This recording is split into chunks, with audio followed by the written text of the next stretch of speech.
transport solutions here. So leo tuko Kitengela Isinya. We are doing a solar installation. As you can be able to see, it's quite a big house because we may extend it.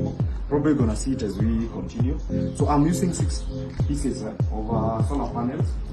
You're able to see them. They are 585 watts. That's monocrystalline all weather. So hii panel mpaka time ya mvua itaweza kurekodi. Itaweza kuchukua moto vizuri nipeleke kwa nyumba.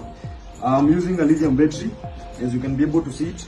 It's a 10 kilowatt lithium battery. One of the advantage of lithium battery is the lifespan.